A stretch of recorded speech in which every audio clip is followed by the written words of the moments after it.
So for the past 3 or 4 years, it's been a tradition between me and my friends to try and watch one horror movie a night for the entire month of October. I'm a week in to my marathon for this year, and I thought I would give you a little recap of the movies that I've watched so far and tell you what I thought of them. So without further ado, here is my week 1 recap of the Prince Dustpan Horror Movie Marathon for 2016. October 1st, I started my marathon off with a Spanish film from the 70s called Return of the Evil Dead. Has nothing to do with the Sam Raimi Evil Dead series. Don't get your hopes up. It's actually part of its own series called The Blind Dead.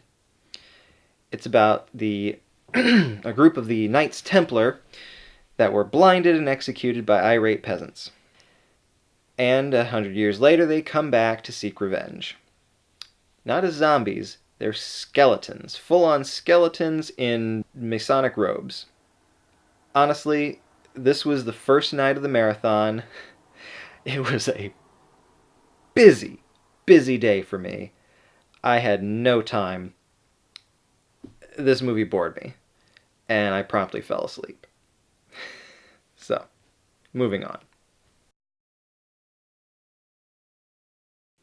Night 2 of my marathon, I chose a movie called The Dead One. Look at that cover.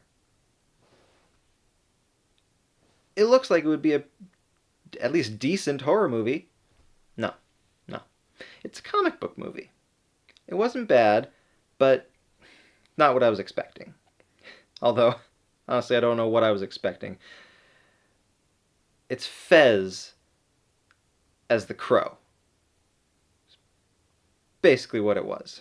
Fez plays a watered-down version of the Crow mixed with Mexican folklore. It's exactly what it sounds like. It's not bad, honestly. I actually rather enjoyed it, but it's not good.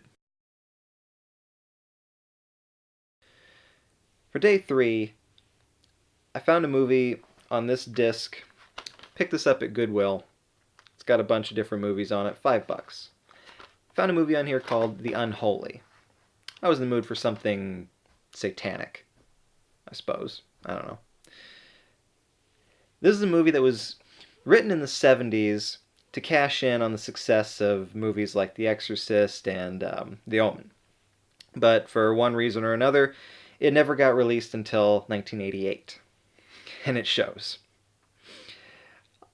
I'll spare you some of the details, but basically it's about a demon with a very specific agenda. It targets priests at a certain time of the year during a certain ceremony and appears as a topless 80s chick and tries to seduce priests a la Clockwork Orange. And if the priest gives in, the demon slashes him across the throat and sends him straight to hell. But our hero of the movie resists, and the demon reveals its true form.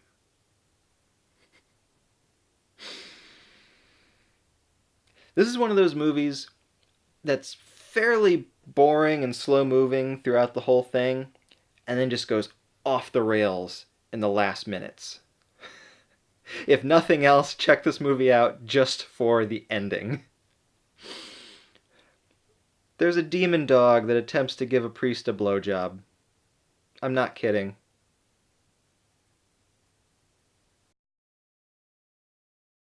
Night 4, I once again dipped into this disc, and I found a movie called 976 Evil 2.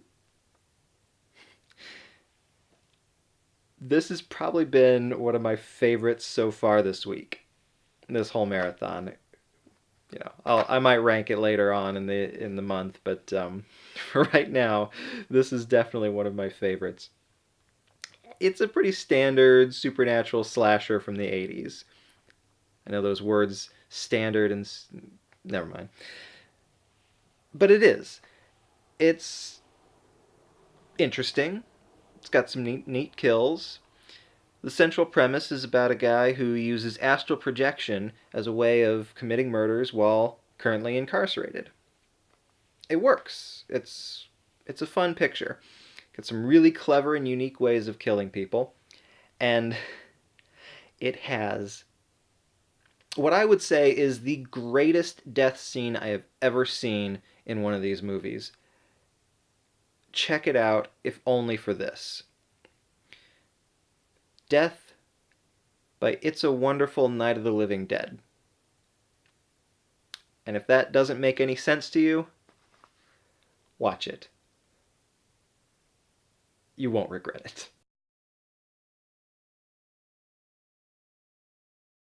Day 5, I watched the movie 1408 with John Cusack. It's a fairly forgettable Stephen King adaptation. It had its moments. It was overall decent. It just lacked something. It lacked focus. It basically threw every known horror cliche at you all at once. It didn't know what would work, so it tried everything. Kind of lost me. Well, Samuel L. Jackson was pretty good in it. Moving on. Day 6, I found a movie called Blood Gnome. This was a VHS tape I randomly picked up at Goodwill. And I turned this movie on, the opening credits roll, and I see a name, Vincent Belancio. And I think, it sounds really familiar to me. I can't place it. What has this guy done? And then suddenly it hit me like a ton of bricks. I've met this guy. That's why I know that name. I've actually met this guy. I've been in one of his movies. Another really bad movie from 2013 called Dark Realm. I was an extra in that. Vincent Belancio was the writer and director of this movie. That's where I met him. And so I pick up this movie at Goodwill, this Blood Gnome from 2004, and he is the lead actor. I am cracking up. I think it was like 20 minutes into the movie before I finally regained my composure and actually watched the damn thing. It's bad. Overall, it's bad. It's about these little creatures that are invisible to most people that specifically target and kill bondage enthusiasts, particularly blood sport enthusiasts. They tie each other up. As soon as blood is drawn, these little gnomes come in and just tear them to shreds. It's mostly an excuse to show as much nudity as they can. There was nothing else to this movie.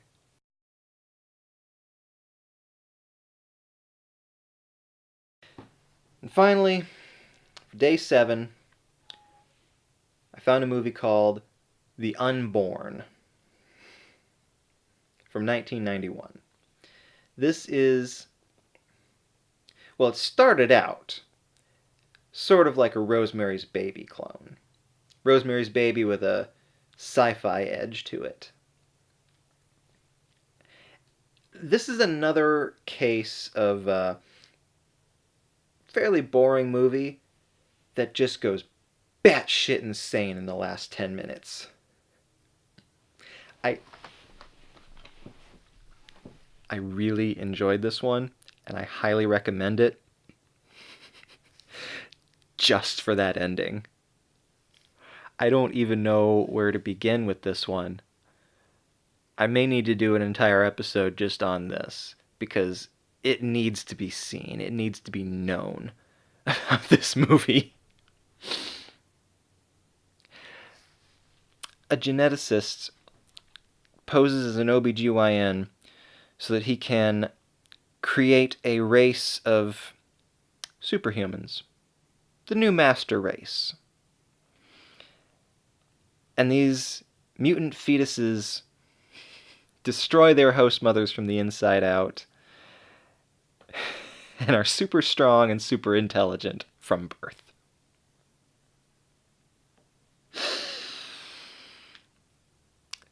A fetus stabs its father in the eye with a knitting needle. If that doesn't make you laugh, there's something wrong with you. Or maybe there's something wrong with me for laughing at it. I don't know. Find this movie. Watch it. If you're anything like me, if any of the words I've said so far in this video have struck you as interesting, you will like this movie. So that was my first week. I've got plenty more movies left to go this month. I'm really looking forward to it. And if any of you are interested in what I am watching, you can follow me on Twitter at Prince Dustpan. I'm not an active Twitter user, but throughout the month of October I will be posting once a day just to let people know what I'm watching. And I plan to do more of these recap videos as well to give everyone a sense of what I felt about the movies. I'm new to this, so I don't really know how to sign out, how to end this. So I'll just say this. Keep watching movies and check back here again. Find out more. Till next time.